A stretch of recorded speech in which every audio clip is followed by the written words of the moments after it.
नमस्कार दोस्तों, मैं आप सभी का स्वागत करता हूं मेरे YouTube चैनल के ऊपर।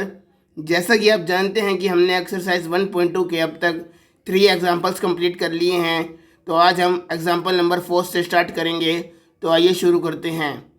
हमारे एग्जाम्पल नंबर 4 की स्टेटमेंट है, for n greater than 0 prove that GCD of NA and NB is equals to the n times GCD of A and B। तो आपको प्रूव करना है दोस्तों, जो NA और NB की GCD है वो n टाइम्स है GCD of A comma B की। तो आइए स्टार्ट करते हैं। मैंने पहले लेट कर लिया कि जो GCD है NA और NB की वो D है। तो इसका मतलब क्या हुआ, जैसे कि मैंने आपको पिछली थ्योरम्स के अंदर बताया हुआ है, जो हमारी ये वाली थ्योरम थी, इसके अंदर मैंने बताया था कि आप GCD को दो नंबर्स की A और B को इस फॉर्म के अंदर रिप्रेजेंट कर सकते हैं, where D is the smallest value of this linear combination. तो मैंने इसी थ्योरम का यूज़ करके एक लाइन यहाँ पर लिखी है जो कि कुछ इस प्रकार है, smallest positive value of this combination where x and y are any integers. ये लाइन आपको क्वेश्चन के अंदर लिखनी है दोस्तों कि x और y हमारे एनी इंटीजर्स हैं। तो दोस्तों इस लीनियर कॉम्बिनेशन के अंदर मैंने इसको दिखा दिया। अब क्योंकि n यहाँ पर साफ दिखाई दे रहा है दोस्तों, कोई भी एक रैंडम नंबर है, क्योंकि आप इस स्टेटमेंट से आप देख सकते हैं कि यहाँ पर n कोई भी एक रैंडम इंटीजर होगा जिसका फ़र्क यहाँ पर अलग से नहीं पड़ेगा। तो आप इन दोनों के अंदर से n को कॉमन ले लीजिए, तो अंदर क्या बचा, smallest positive value of ax plus by। और आप जानते हैं कि जो smallest positive value of ax और by की होगी वो GCD होगी। जैसे कि हमने इस फॉर्म से ये फॉर्म निकाली थी, इसी प्रकार इस फॉर्म से आप ये लाइन लिख सकते हैं कि smallest positive value of ax and by is the GCD of A comma B। अब क्योंकि हमारी D की वैल्यू ये थी, तो आप यहाँ पर D की जगह इसको लिख दीजिए।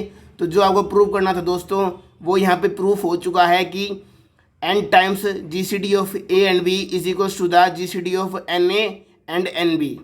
तो आइए आप फिफ्थ एग्जाम्पल करते हैं।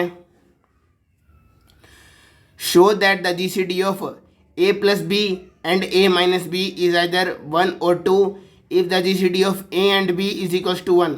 तो दोस्तों हमें प्रूफ करना है कि एक तो हमारे पास ये नंबर है A प्लस B और एक हमारे पास ये नंबर है A माइनस B। इन दोनों नंबर्स की जो GCD है वो या तो 1 होगी या 2 होगी। जब हमें दे रखा है कि जो A की GCD B के साथ है वो 1 है, यानी A और B एक दूसरे को डिवाइड नहीं करते। तो दोस्तों हम लेट कर लेते हैं A plus B comma A minus B की जो GCD है वो D है, यानी जो D है वो इसको भी डिवाइड करेगा A प्लस बी को, और जो D है वो A माइनस B को भी डिवाइड करेगा, जैसे कि मैंने आपको पिछली थ्योरम्स के अंदर बताया है।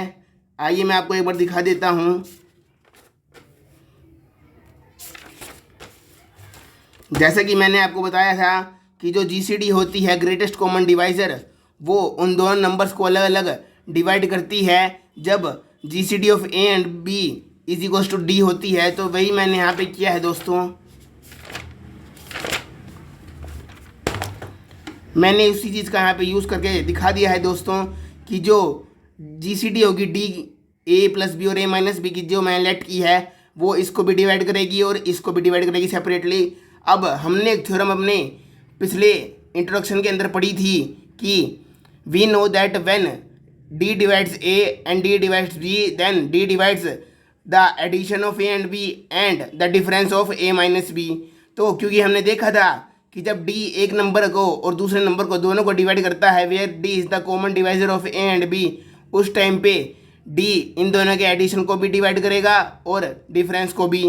तो अगर हम इस थ्योरम का यूज़ यहाँ पे करें, याद रखिए दोस्तों, जब ये दोनों कंडीशन ट्रू होंगी तब हमने ये रिजल्ट निकाला है दोस्तों, हमने इसका रिवर्स प्रूफ नहीं किया है। तो आप यहाँ से ये नहीं कह सकते कि D A को डिवाइड करेगा और D B को भी डिवाइड करेगा, क्योंकि हमने इन दोनों रिजल्ट से ये रिजल्ट निकाले हैं दोस्तों, ना कि इनसे इनका रिवर्स निकाला है। तो यानी हमें दो नंबर्स दे रखे हैं, अब आपको दे रखा है कि ये दो नंबर्स है तो इनकी एडिशन को ये डिवाइड करेगा। तो इस इक्वेशन से आप कह सकते हैं कि जो D है इन दोनों नंबर्स की एडिशन को डिवाइड करेगा। तो A plus B plus A minus B, आप इसको ऐड करेंगे तो B से B कैंसिल हो जाएगा, यहाँ बच जाएगा D डिवाइड से 2A।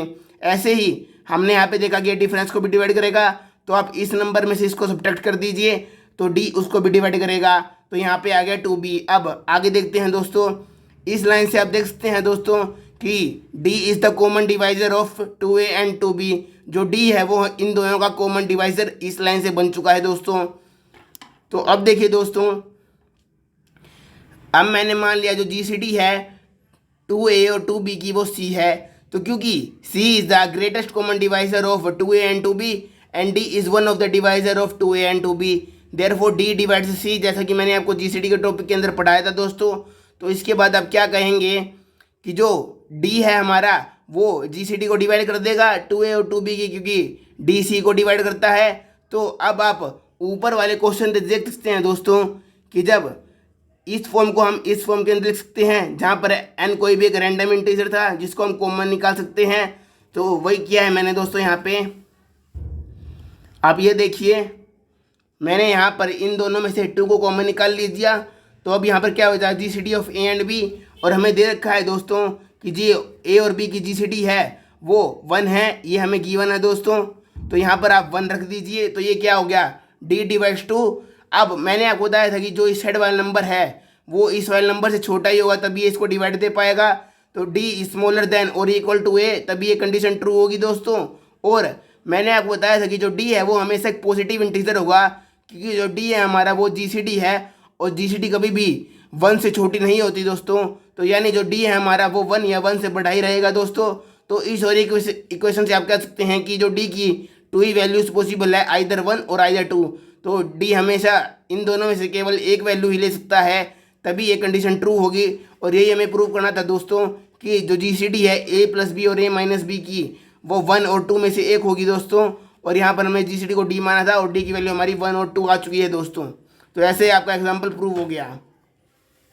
अब नेक्स्ट एग्जाम्पल देखते हैं। हमें दे रखा है दोस्तों, अगर c a को डिवाइड करता है और c b को भी डिवाइड करता है, यानी c is the common divisor of both a and b। अब हमें दे रखा है जो GCD है a बाय c और b बाय c की वो 1 है, where a b c are non zero integer, जहाँ पर a b और c की वैल्यू 0 के अलावा कुछ भी हो सकती है दोस्तों इंटीजर्स के अंदर। तो हमें प्रूव करना है जो a और b की GCD है वो c है। याद कीजिए दोस्तों, ऐसी थ्योरम हमने इंट्रोडक्शन के अंदर की थी जहाँ पे हमें ये कंडीशन दी हुई थी और हमें ये कंडीशन प्रूव करनी थी। अब हमें इस क्वेश्चन के अंदर इसका रिवर्स प्रूव करना है। तो आइए देखिए कैसे करते हैं। याद रखिए दोस्तों, ये तीनों चीज़ें हमें गिवन है और ये हमें प्रूव करना है। तो पहले मैंने इस इक्वेशन को उठा लिया, GCD of a by c and b by c is equals to 1। अब आप थ्योरम के अनुसार इसको क्या लिख सकते हैं, GCD इज इक्वल्स टू इसके मल्टीप्लाई में कोई भी एक इंटीजर जिसको मैंने x मान लिया, प्लस इसके मल्टीप्लाई में कोई भी एक इंटीजर जिसको मैंने y मान लिया। जो मैंने पीछे आपको थ्योरम पढ़वाई थी अभी इसी वीडियो के अंदर, वही थ्योरम है ये दोस्तों। तो यहाँ पे मैंने लिख लिया this into x plus this into y, तो ये हमारे लीनियर कॉम्बिनेशन के फॉर्म में लिखा गया दोस्तों। अब यहाँ से c को आप एलसीएम लेके इस तरफ भेज दीजिए, तो हमारी ये इक्वेशन आ गई दोस्तों। अब हमें दे रखा है c divides a and c divides b, it means c is the common divisor of a and b। अब आप लेट कर लीजिए दोस्तों कि जो GCD है a और b की वो d है। अब दोस्तों आप एक बात और ध्यान में रखिए कि जो हमारी ये लाइन आई है इससे अब ये नहीं कह सकते कि जो a और b की GCD है वो c है, क्योंकि मैंने आपको बताया था बेशक ये एक लीनियर कॉम्बिनेशन है जिसके अंदर हम GCD को रिप्रेजेंट करते हैं, पर आपको अभी ये भी प्रूव करना पड़ेगा दोस्तों कि c जो है इस लीनियर कॉम्बिनेशन की मिनिमम वैल्यू है, क्योंकि आप जानते हैं कि GCD इस लीनियर कॉम्बिनेशन की मिनिमम वैल्यू होती है। तो जब तक आप ये प्रूव नहीं कर देते कि जो c है इस कॉम्बिनेशन की लीनियर कॉम्बिनेशन की मिनिमम वैल्यू है, तब तक आप ये नहीं कह सकते कि c इस कॉम्बिनेशन का GCD है, यानी a और b की GCD c है। तो मैं वही प्रूव करने जा रहा हूँ दोस्तों कि c यहाँ पर मिनिमम वैल्यू है। तो देखिए दोस्तों, मैंने लेट कर लिया जो a और b की GCD है वो d है। तो क्योंकि ये c इन a और b का कॉमन डिवाइजर था और ये GCD है, तो c d को डिवाइड दे देगा दोस्तों, जैसे कि हमने पहले इंट्रोडक्शन में पढ़ा है। तो इन दोनों इक्वेशन की मदद से मैंने ये इक्वेशन ड्राइव कर ली। अब जैसे कि आप ये इक्वेशन देख सकते हैं कि जो GCD a और b की है वो मैंने डिलीट की है, यानी d a को भी डिवाइड कर देगा और d b को भी डिवाइड कर देगा। तो मैंने ये लिख लिया दोस्तों इसकी हेल्प से। अब मैंने आपको बताया था एक्सरसाइज 1.1 के थ्योरम्स के अंदर कि जब d a को डिवाइड करेगा और d b को भी डिवाइड कर देगा तो वो इनके एक लीनियर कॉम्बिनेशन को भी डिवाइड करेगा, where x and y are any integers. और क्योंकि आप जानते हैं इसकी वैल्यू अभी मैंने ड्राइव की है, जो सी है तो आप यहाँ पर सी लिख दीजिए दोस्तों। तो डी डिवाइड सी और एक क्वेश्चन से हमें मिली सी डिवाइड डी। तो देखिए ये कंडीशन दोस्तों कभी ट्रू होंगी जब डी और सी आपस में इक्वल होंगे दोस्तों, क्योंकि तभी ये पॉसिबल हो सकता है जब डी और सी आपस में इक्वल हो कि ये दोनों एक दूसरे को डिवाइड दे दे। अदर केसेस के अंदर ये बिल्कुल इम्पॉसिबल है दोस्तों, क्योंकि आप जानते हैं इस साइड वाला नंबर या तो इस वाले नंबर के इक्वल होना चाहिए या छोटा होना चाहिए, क्योंकि ये दोनों कंडीशन केवल इस कंडीशन के ऊपर ही ट्रू प्रूव होंगी दोस्तों जब डी और सी इक्वल होंगे। तो क्योंकि हमने माना था जो ए और बी के जीसीडी वो डी है और यहाँ पर डी की वैल्यू सी के इक्वल निकल के आ चुकी है दोस्तों, तो यहाँ पे साफ साफ निकलता है कि जो ए और बी की जीसीडी है वो सी के इक्वल होगी। और यही हमें प्रूव करके यहाँ पे दिखाना था दोस्तों। ये थ्योरम आपको अभी भी याद नहीं आई हो तो मैं आपको एक बार पीछे भी दिखा देता हूँ कि ये मैंने कहाँ से लिखी है।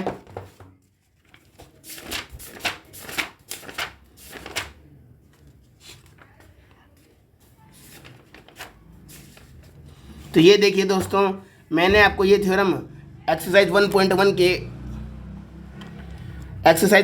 के इंट्रोडक्शन के अंदर करवाई थी दोस्तों, जहाँ पर मैंने आपको बताया था कि अगर ए बी को डिवाइड करता है और ए सी को डिवाइड करता है तो ए इन दोनों के लीनियर कॉम्बिनेशन को भी डिवाइड कर देगा दोस्तों। तो इसी के साथ हमारी आज ये वीडियो खत्म होती है दोस्तों। आगे वाली वीडियोस के लिए बने रहें। इस एक्सरसाइज को हम कल कंप्लीट करेंगे दोस्तों, जिसमें हम लास्ट के बचे हुए 3 एग्जांपल्स करेंगे। तब तक के लिए गुड बाय, थैंक यू दोस्तों।